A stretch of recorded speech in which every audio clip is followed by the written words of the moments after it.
I mean, if it isn't broken, you don't need to fix it. So, But but what if it is? Because this is definitely no, broken. This is it garbage. doesn't matter. We will say that it's If not it's Oh, okay. already fine. broken, we don't know how to fix this. So Yeah, fine. It started broken. rhyme or free, it doesn't matter to me. It's my bad poetry. Good day, and welcome to My Bad Poetry, a podcast where we take a deep dive into our poems from youth, yesteryear, or even yesterday, always asking the question, why in the world did I write this? I'm Aaron, And I'm Dave. and today we continue celebrating the amazing, unbelievable fact that people are willing to return to this show.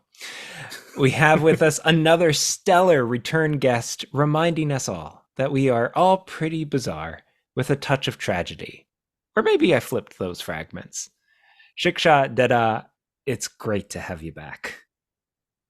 It's great to be back, and I love what you did with the titles there. Yeah. I see what you did there.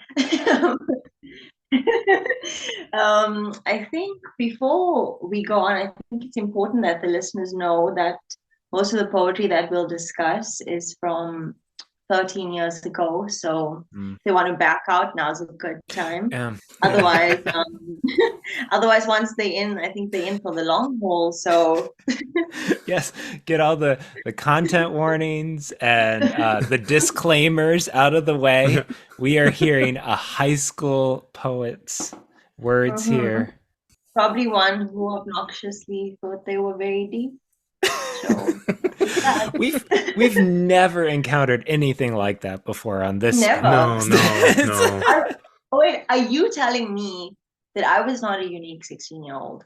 I think my poetry would beg to differ, you know? Okay. Well, we You shall were see. extremely unique, just like everyone else. Exactly. Well, is there anything since your last time on the show that you want to share with our dear listeners? Well, in terms of writing, I haven't been doing much, but I still have some written stuff that I'm trying to get published. And one of those is my upcoming essay chapbook with Anxiety Press. I think that will be out on 1st of February. And I'm really keen to know what people think of my essays because I've never really written them and I can't hide behind being the speaker of the poem. So Yeah. it's a bit scary. I think it's scarier for me more than anything else because my last chapbook was published in November of 2022. So firstly, I've had a huge gap in publication, and secondly, the genre is completely different. So yeah, and I think because I haven't been as active in sort of the lit mag community, I'm not really sure what the landscape looks like. So for me, for a lot of reasons, I'm a little bit nervous about this publication. So Yeah. yeah. That's exciting. Well, we're though. excited to see it. Yeah. Yeah. Well, that actually does help. So That's good. yay. Yeah. And you said that's through Anxiety Press? Yeah. Oh. Cody runs that. So and Okay. it's aptly named, I think, for what I'm publishing. I think it was a good fit. So yeah. That's always fun when you have the right press for the right piece. So No. that Yeah. sounds like it's the perfect fit. Well, very exciting. And 1st of February. Yeah.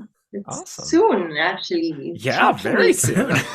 soon. The year has just begun and we're gonna be in February already. So Is that Yeah. going to be digital or in print? How can folks it's get going that? it's going to be both. Originally it was only gonna be physical copy through Amazon. But because I'm in South Africa, one of the things that I really don't like about some publications is that it's very inaccessible.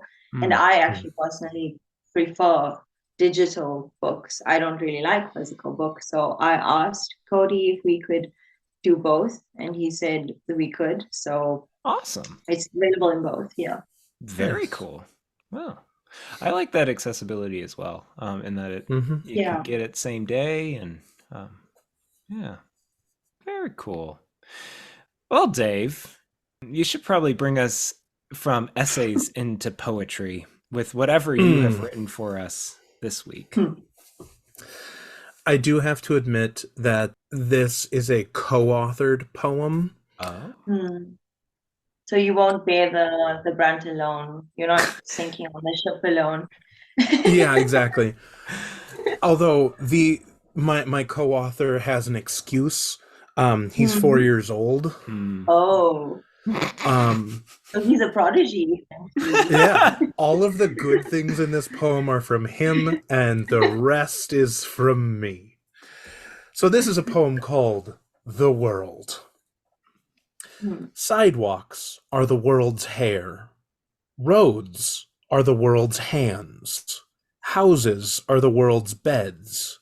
Cities are the world's eyes. Trees are the world's straws. Rivers are the world's playground. The moon is the world's nightlight. And lightning is the world's fishing rod. Hey. I really like that last line, actually. Yeah. The fishing rod one. I think that's cute, right? Really covered, yeah. Like I think the other metaphors are decent, but that last one, that's really good, actually. Yeah, that one stands out. I agree. I thought it was kind of funny because he definitely had an idea of like, I'm going to talk about the world, and then just kind of random associations. And I think I can apply my own understanding to it to attempt to make sense, but no, I like it as nonsensical. I think it's fun. Isn't that one of the qualities of a good poem, where each reader can sort of project their own interpretation onto it? You know? So that's what I always say, but I don't know anything about poetry, and I'm also an idiot. I think you're gonna have to get kudos to your kid there, because he worked moon into a poem. So I think I know already. I could not believe that, because like on some of them I was guiding him to think about things, but moon was one of the first things that came up, and I'm like, oh, I guess he is going to be a poet. Yep. I don't know how you feel about that. But the trees as straws, that was a fun one too. The trees as straws. Yeah, that was. That's cool. Yeah. Well, you know, for your hastily written poems, Dave, you should have your kid do more. Actually, no, that was almost too good. That was too good for this show. Right? I feel like that's the His actually is better than mine. Yeah. Is this the right podcast? You know? Yeah. I think we've stumbled into my good poetry, and none of us should be on this one. I would not go that far. No, we got to switch up what we're reading here. But no, Shiksha, you have brought us your high school poetry. We cannot delay any longer. You're very welcome in advance. It's exceptionally deep stuff there, you know. So yeah. So we have. I see now. We have Fallen God. Yeah. Okay, and then.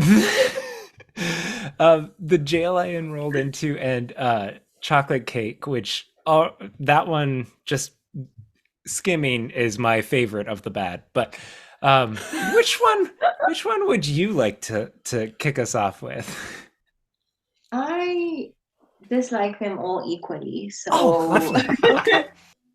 Anyone, hey, honestly, I'm perfectly fine with anyone. Do I have to read them? Please say no. We have to get it in the authentic voice. Yes. Oh no. I say we hold chocolate cake for dessert. So I think that one's last. So Dave, should we do Fallen God or the jail I enrolled into? I'd say let's do the jail I enrolled into, because Ooh. come on. Yeah, that's such a great title. Yeah. Okay, I suppose I have mentally prepared myself Okay. now. Read this. Should I begin? Yes. The jail I enrolled into, constricting my imagination, limiting me to meme answers, snatching my freedom, forcing me to conform, luring me into normality. No tattoos, piercing, or nail polish. You teach me how to be conventional. They pay me to be innovative. You place barriers on my mind with mark allocations and give me bonus points for thinking out the box. I feel imprisoned. And then I remember that I paid to be here. I'm sorry, that was so bad. Oh wow. It's impressive when you can't make it through your own poem because you're laughing out of embarrassment. That's interesting. I'll give you that. Look, I thought I was really really meta because I wrote this at school. So Oh wow. So you were I was just like take that, establishment of institutionalized learning. such a rebel. Just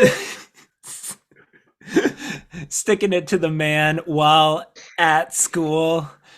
No one's ever done that before. No one ever. I was so unique. It was unprecedented. Oh wow.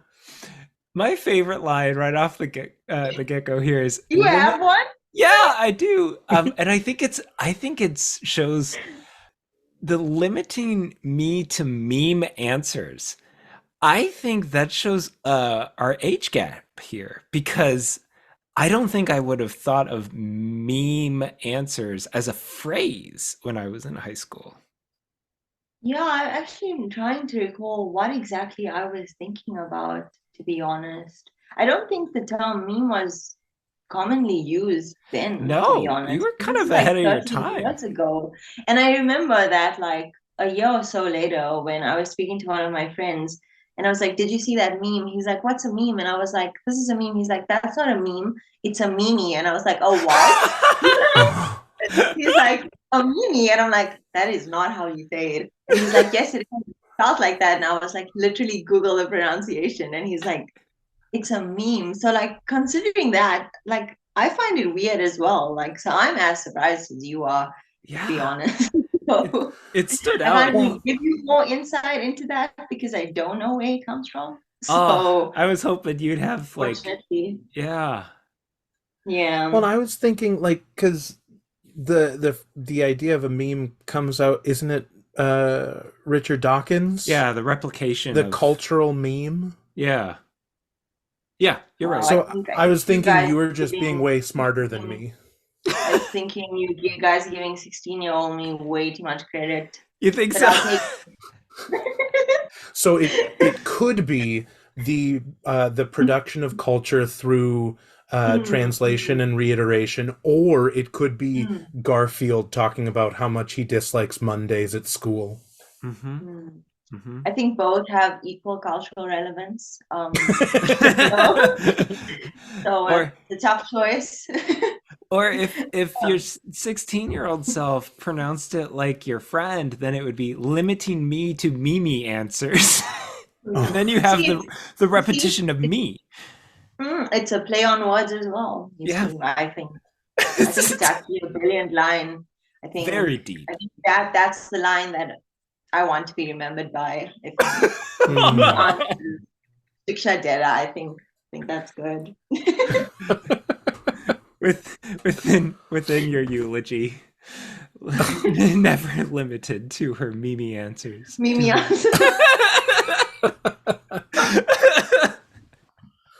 Oh, wow. Now you started cracking up on no tattoos, piercings, or nail polish. What about that line? So I think there's two aspects to it. So I went to a very preppy all girls school, and they were very strict about tattoos, piercings, hair color, stuff like that. Like we weren't even allowed to wear pants because it was too masculine. We weren't allowed to do subjects like coding because it was too masculine. I'm an engineer now, so that's funny. But anyways, so it was really heavily emphasized. Like they do like random checks on these things. And like I don't actually have any tattoos and I only have like 2 ear piercings. So it's not like, and I don't even wear nail polish. So it's not like I even wanted to do those things. I just felt restricted. I was like, but what if I wanted a tattoo, you know? Like, but you don't.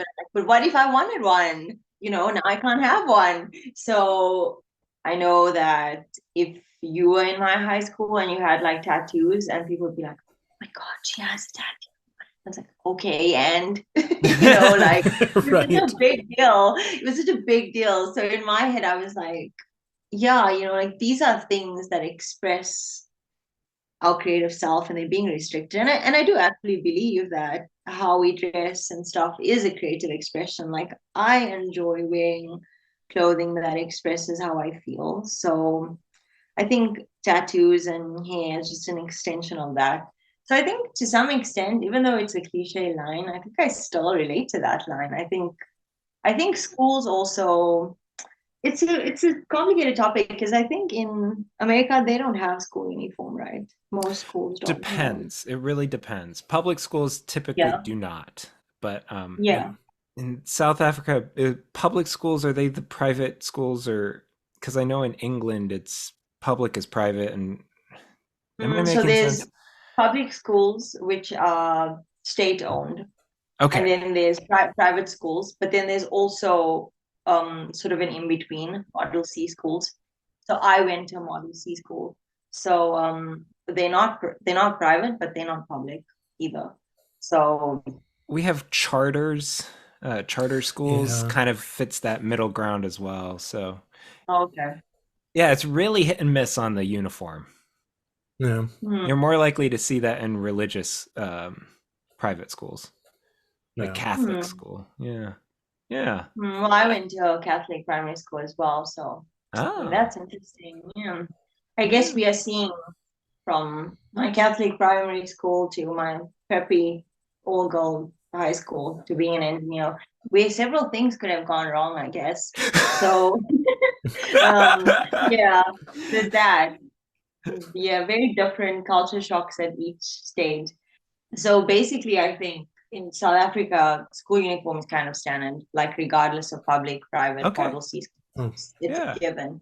So, in fact, I think that the more expensive the school, the more elaborate the uniform as well. Mm. So, Ah. so for us, like wearing like non-uniformed clothing was like a privilege, which they sometimes have on certain days. So already like people felt restricted in their creativity because you're wearing school uniform every day. But then they like our hair couldn't be a certain length if it wasn't tied. We couldn't have piercings. We couldn't have tattoos. They used to measure if our skirts were a certain length above our knees. So it was like quite intense. So I guess at some point, I think I wrote it in winter, especially because we weren't allowed to wear pants and we had to wear stockings. And I was like, I would like to wear pants, like Yeah. Right. like please, I'm freezing. And they were like, it's not ladylike. So we were like, neither are we freezing to death, but Right. so Wow. yeah, I think that's some background into that line specifically. That was a bit personal, I think. So It's yeah. it's fascinating, and the fact that that's the line that you broke when you were reading it. I think it put me in that state of mind, and I was like, school in some regard adds so much unnecessary pressure in terms of rules. It's so unnecessary. I think Yeah. I think that's what also made me crack up because when you think about how much pressure kids are already under, and then to like be be like picky about things like your hair length and like stuff like that. It's just I feel like a lot of kids don't need that. So Yeah. yeah. Kids are already very good at picking each other apart, and we don't need adults to also pick the kids apart Exactly. so that they just have no confidence in themselves. Like, and Yeah. yeah, and it's and gross. it's like someone said, the jump from sort of high school to sort of like university, you're expecting people to go from asking to use the bathroom, the restroom, to jumping into maybe living away from home, like going to university. Some people have part-time jobs, some people have to find their own funding, they have to take out student loans. It's a huge jump from a few months ago saying, can I go to the bathroom? Like, Right. and like to not being told, like to being told how to dress and stuff, like that is socially a huge jump. And I don't think society in general globally prepares people for that jump. Like all of a sudden, if you're 17 in like high school, now you're 18 at university, people are like, oh, now you're adult. You really are not. Like there's Yeah. not much difference. So Yeah. to me, I think that jump is a lot, and I don't think there's enough social support for that. So, yeah. That is interesting because I remember like my first year of college seeing Hmm. people show up to class in pajamas and Yeah, like imagine going from like school uniform, you have to be exactly. like you have to be doing this, to the next time you're in a class somebody shows up and they literally rolled out of bed in pajamas. What kind of world does that look like? That's so Yeah. confusing and weird. Yeah. Yeah, and I just think in high school that would be so wild. Like from going to almost like 100% attendance to not that. It makes you think about Mm. the things that are emphasized and also how not inclusive schools can be. Like 100% Yeah. attendance is so discriminatory to people with like severe mental illness, chronic Mhm. illness, like an Mhm. unstable home environment. It's just it emphasizes and restricts silly things, and I think that's what the poem also made me realize as well, that in some regards school is very ridiculous. Yeah. So yeah, there's Yeah. that. Mm. Your 16-year-old self was just like very prophetic, pointing out all these issues. Hmm. Yeah.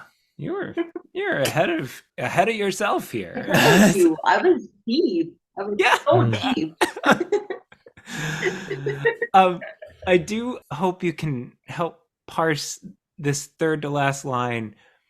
Give me bonus points for thinking Okay. out of the box. So you've been talking so Hmm. much about the restrictions, the constricting imagination, the I mean, you're literally Yeah. comparing school to a jail. And yet you say you get bonus points for thinking out of the box? Hmm. I think that refers to sort of the marking structure. If you think about a lot of sort of subjects at school, there are certain answers that are preferred, that Sure. they want you to think in a certain way. And then they'll say, like, if you write like a good essay or something. And I really like how this person added this. It was very different. They were thinking out of the box. And it's ironic because you think you've literally been teaching us how to The not box. think out of the Yeah. box. And now you're like, Yes. but wait, think out of the box, but in the way I want you to, Ah, so that you can get extra. So it's kind Yeah. of like you want people to think out of the box, but in a prescribed way. So it's like it's ironic, I think, maybe yeah. even No. hypocritical, but I think that's what I meant. Like I think I meant it like sarcastically, like, oh, extra marks for out of the box, you know. So I think I meant it like that. So yeah. This does I say this with compassion and understanding, but this does remind me of some graffiti I have seen in high school bathrooms Hmm. of just like this Hmm. place is a prison, but it's a prison that I I mean, have to live through. high school graffiti is like peak art. I think. I think we should save some of those vandalized bathroom doors. It was always fun actually. Like when you'd be in the high school bathroom, you'd be like, oh, that is interesting. I feel the same. And there was like a solidarity between you and this random vandal, I guess, who could be in your Yeah. class, maybe they not. No, it's kind of mysterious like that, you know. I mean, unless they wrote their name under, they'd say Sarah was here or something like that. Then you're like, oh, okay, I know her. But which Sarah? There are three Sarahs. There you go. don't Could be know. quite a few. It's a mystery. A mystery. Yeah. Your ode to the Vandal gave me this really silly name for them, and I'm going to share it now because it's in my head. But the Poets of the Potty. Yikes. You were like, I've had to think it, so now all of you do. Yes, exactly. Yes, you will all suffer with me in this stupidity. This came into my brain, and now I am forcing it upon you all. The creatives of the crapper. Yep. Oh man! Just elevating the game. Elevating the game. Wow. Yeah. I can't write poetry, but I can think of poop puns. That is, you know, a genre of poetry, I think. That. Oh man. Well, we've taken it to the gutter. Should we move to the Fallen God? I kind of want to get to all three of these if possible. Yeah. Okay. I mean, it's fine that, I mean, you should put a disclaimer in the beginning that we don't care about the poet's health, making them read it. But it's fine. It's fine. The sacrifices I will make for poetry. To be clear, I care about your health. Aaron is just a monster. I am the just monster. So you know. I can see that. I can see that. Yeah. He was to read all three, and I have to read them. Wow. You clicked on the link. You signed up for this. This is your prison. This is your jail cell. It isn't the consequences of my own actions. Wow, this one is, wow. I hope I make it through reading this without laughing. It's unlikely, but I shall try. We believe in you, Shiksha. The Fallen God. He hovers around the dying and walks on the paths of demise. He is in the midst of accidents and is the cure to all ailments. He kisses the foreheads of the dead and embraces the beauty of their pain and admires the complexity of life and revels in the simplicity of death. He drives the vehicle of time, and no, I guess that should have been knows, and no destination, only the journey. He brings about the end of everything and also the beginning to the end. He transports travelers to their destinations and allows them to meet the object of their faith. He delivers residents to their prison and introduces them to the result of their worldly actions. He does not breathe and yet still feels the chill of every extinguished breath. He is not alive and doesn't know where the object of his faith is. He does good and inevitably bad as well, and does not know, I guess no should have been there, know the outcome of his actions. He is given respect, speculation, and a high degree of fear, and yet all death is a fallen God. Wow. Mm-hmm. Taking a moment of silence. Oh, you're chilled, literal chilled. Oh yeah. Clearly a beloved poem that has been edited with a fine-tooth comb. No spelling errors or missed words. No missing words. No, very thought through, beloved. Yeah. Oh wow! Almost brought a tear to my eyes there. Wow. So we have the personified death. Mm-hmm. Mm-hmm. Mm-hmm.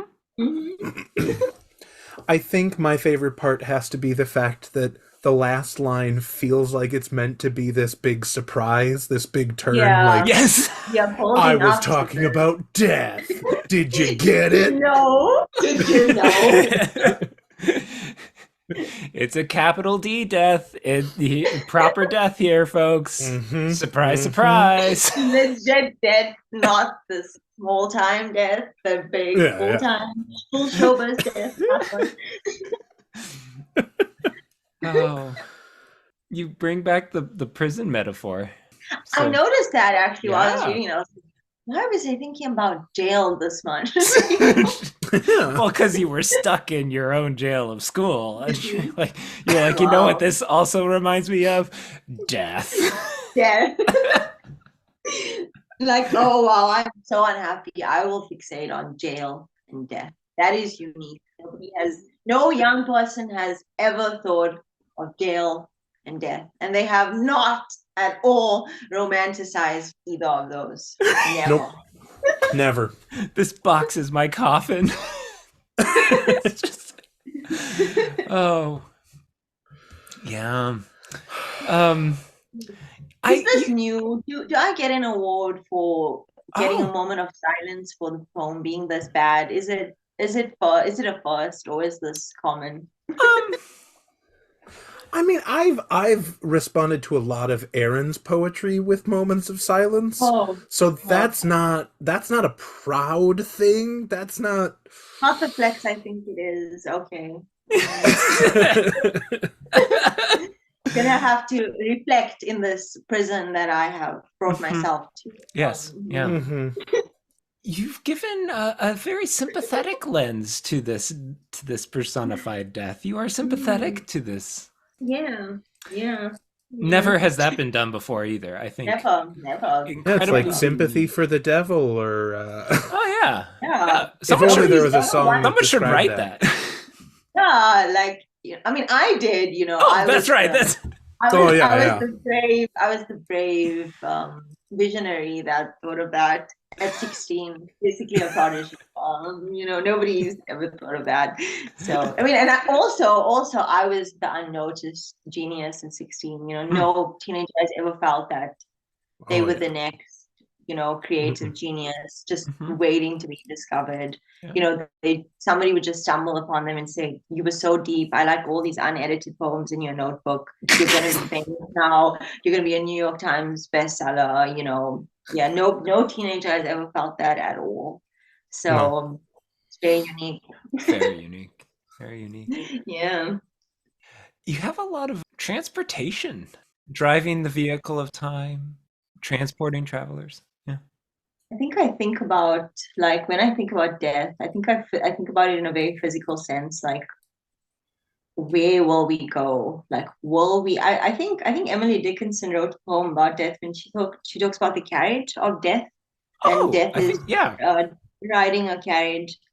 In my head, I think death has always been a very, ironically, a physical thing, like somebody's coming to fetch you literally and take you somewhere, like and also if I remember, I think when we were 16, when I was 16, there was, in English, we had to curate an anthology and we had to choose a topic, and I remember my teacher was like, yeah, there's always a range of topics, but there are a few cliche topics I would advise everyone to stay away from. One is love, the other is death. And I was like, I will do death. Like, I will do death. And so I did this anthology, which did really well, actually, because I think I took a very intellectual stance on it. And I read all the books and poems that I read that year. Like, you had to find books, poems, songs, like different types of media to discuss different aspects of your topic. So that was quite fun because I wanted to see the different aspects that death had been portrayed. And obviously there's a lot. Yeah. And we had to write our own essay and our own poem. And I think this was one of the drafts for that. I didn't end up going with this, fortunately. My essay was actually something about life and death kind of being like an ocean. So while I do think death is cliche, and obviously this poem should be excluded from that media, I think that people's interpretations or depictions of death still fascinate me. I think that's something that has always fascinated me, and I think it always will. If I say that I'm still not, to a certain degree, obsessed with death, I would be lying. So I think even now it's something I think about all the time. So I think that this poem I mean, while in itself is not a good poem, I think it reminds me that I had been thinking about very similar things Sure. that I do now, just in like very different ways. So Yeah. for me, Yeah. that was interesting to see when I found these poems. It's not like I wrote about anything that I couldn't relate to at all. I wasn't like, I don't relate to the subject topic, like both the poems that we read right now. Yeah.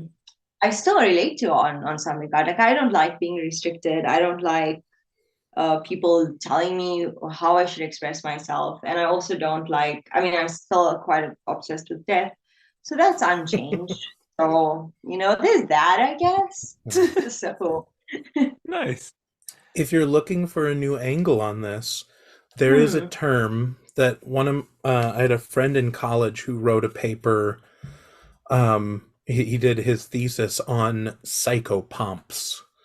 What? They are deities in different religions across the globe that ferry people into the land of the dead. So in a lot of religions, there are specific, like, different psychopomps from death. Yeah. So like death doesn't come and get you, but there's the ferry boatman that takes you across the river Styx to get into the land of Hades. Like And like, middlemen. yeah, exactly. Middle management. It never ends. Psycho pumps? Psychopomp. Oh, As in How like do you a spell that? psyche and a pomp as in a walk. like pomp and circumstance. Yeah, POMP. I believe. Oh, And then okay. psyche But yeah, is it's a Yeah. real weird thing. And the thing I love about it is how universal it actually is. Like, we all want to believe like the myth of our own understanding, but when cultures have been separated for so long over the development of human history, and still we have a lot of these similarities in diverse and disparate religions. It's kind of cool. Yeah, that's something that does fascinate me on this topic and other topics. It's that sometimes I'll read about something in a different religion or culture and be like, but that's really similar, actually. So Right. I'm like, yeah, what are people going on about? Like, well, I don't understand. And look, I've solved world peace. Yeah. You created the perfect metaphor for death. You've solved religious conflict. I told you I was a visionary. I don't know. I think I need to go into space right now. I think There you go. there might be a frontier there for me. The world isn't big enough for me, so You could write a poem on the moon about the moon. You could write a poem on the moon about the moon. You'd be the first. Exactly. I mean, wow. No, Yeah. wow. That's Just wow. think of the layers. So many. Oh boy.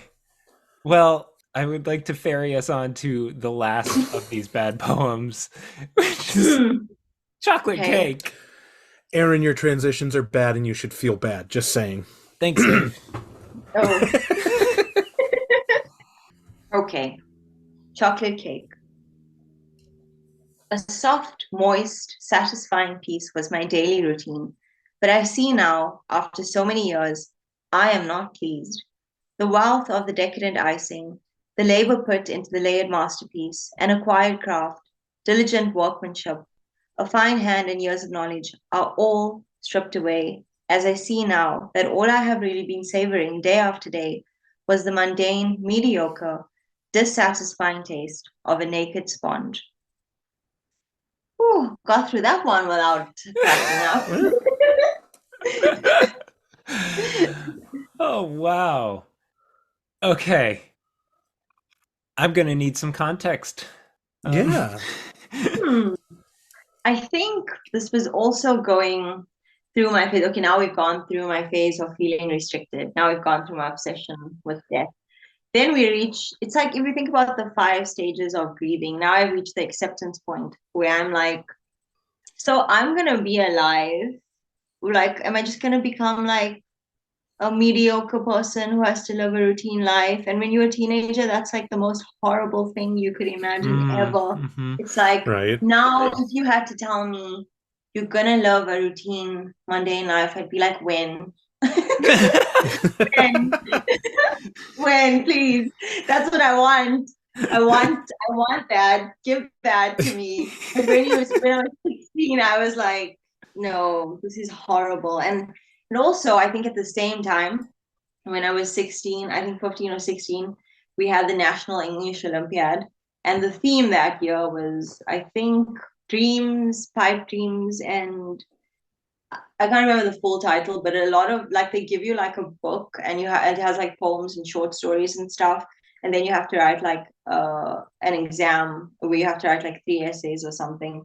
And the theme was basically about speaking about how life and routine kind of kills dreams and pipe dreams. So I think that's also where a bit of that came from, because I think, and I also think that I acknowledge that I feel like I'm not mediocre. I feel like I'm different, but ultimately I'm not. I'm just the same as everybody else. And that was kind of the layers being stripped away with that line. You know, one of the sad things you have to realize as you get older is that there are so many questions, but there are so few answers. And you kind of have to squeeze your question into one of those broad answers, you know? I feel like we think there's so many different options, but in a good and a bad way, there isn't in some regard. Because even no matter how different your life is, how different you think you are, I think most people want very similar things. Most people want peace. Most people want just like to live their life in a way that they feel like they're living their life in. And when you boil it down to that, it becomes really simple. So I think this poem was like, it's in a good and a bad way, it was saying that life is mundane and that's okay. And I think that that's kind of the point I was reaching. So you can see the growth actually, you know, restriction, death, acceptance, you know, kind of. You have brought us on a full journey here. Yeah. You know, after explaining it, this isn't too bad of a I kind of love it. I should go into sales. Yes. Yes. You can sell the mundane, mediocre sponge. Yeah. And everyone will be okay with it. Yeah. We'll be fine. They would accept it for the decadent icing that they think it is. Yeah. So that's that. I think that was mostly my train of thought. So again, it's not a thought that I'm very far away from at this point as well either. Sure. Like, so a lot of the things, I don't know if this is a good or bad thing, but in a lot of ways, a lot of the things I used to think about when I was 16, I still think about now. So I don't know what that says about me, but there. You're it's human. Open for psychoanalysis. I'm available for psychoanalysis. I volunteer. I mean, I would just say you're human. Right. That feels pretty natural to me. Yeah. At least that means you are in the same way broken as both Aaron and I are. Yeah.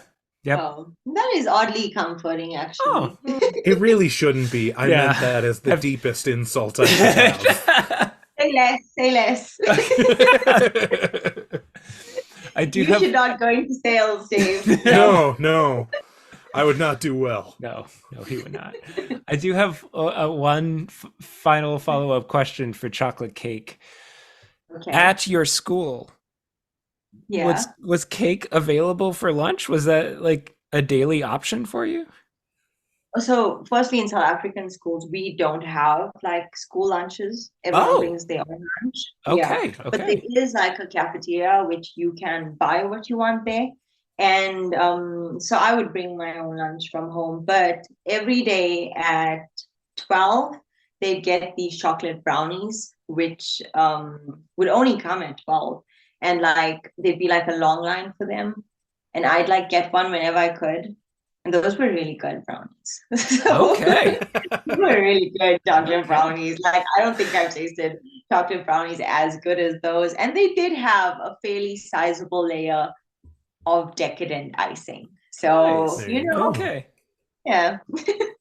You were Is working with that an image. Yeah. Yeah. Mhm. Yeah. I still think about those brownies sometimes. So, yeah. Well, Shiksha, before you sell us on anything else, we need to wrap this up. This has Damn been a it. blast. I haven't met my January sales goal. Yes. We know you're working on commission. Exactly. But before we let you go, we here at My Bad Poetry, we end each week with the words of a true poet. And so would you be willing to read for us another one of your poems that you are proud of? I think I owe it to everyone, especially myself, to read a not bad poem.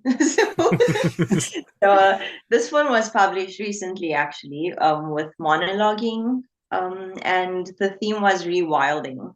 So that's just to give some context. Um, can I please stop growing now? My shoulders broaden, wider than the valleys of this hometown's threshold. My fingers lengthen, expanding, growing, taking up too much space in this room, stroking the threads of the DNA harp that binds us together, filling this dead silence with mindless symphony. The space between us being held together, in place, in perfect chaos by the gravity of our shared lineage. I can outrun you now, my legs made stronger by traversing the insurmountable expectations you've mapped out for me. My feet toughened by calluses from the fires of retribution I've hurtled through. I can outwit you now. My thoughts sharpened by the chisels of your cunning, your seemingly endless moral mazes. My speech seamless, threadless, carefully needled with caution, never to be misconstrued again. I can carry you now, putting my hardened palms in the cups of your porcelain pits. I could probably lift you like a rag doll, weakened, eroded by the rivers of age and hard work. My shoulders broaden, wider than the valleys of this hometown's threshold, wider than the boundaries of this relationship, yet too weak to see you take longer to bend down and pick up a pen, too narrow to bear the flood of time, of aging, of your gray head, of your wrinkled fingers, of your drooping shoulders. I can outgrow you, but I really would like to stop growing now. There we have it. That's Well, beautiful. yeah. That is the silence that I prefer so much more to the silence after the fallen god. So That's the correct poetry silence. Yes. One of admiration rather than shock. I aim to display the full spectrum of the human experience. So and you have Well, done you've definitely nailed it.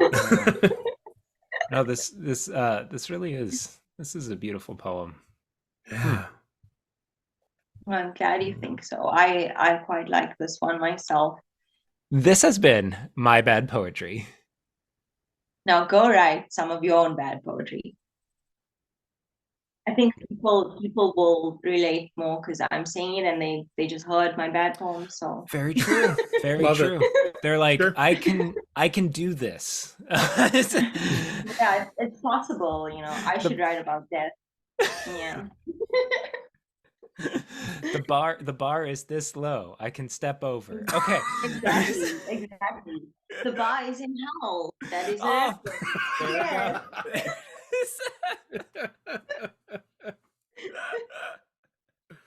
Perfect. Let's do that. Okay. Rhyme free doesn't matter to me.